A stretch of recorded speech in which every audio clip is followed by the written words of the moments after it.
Milyen egyedi igények merülnek fel az ajánlatkéréskor? Sokszor a garázs mérete, ami egyedi, hiszen nem mindenkinek áll rendelkezésre nagyobb terület.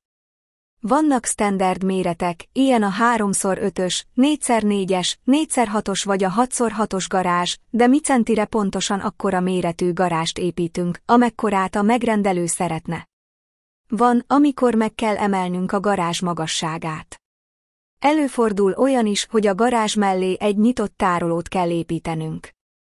Természetesen ezeket mind meg is tudjuk valósítani. Nem csak mobilgarást, de tárolót, raktárépületet, sőt, sorgarást is építünk. Mobil, vagyis a későbbiekben bármikor bővíthető, továbbvihető.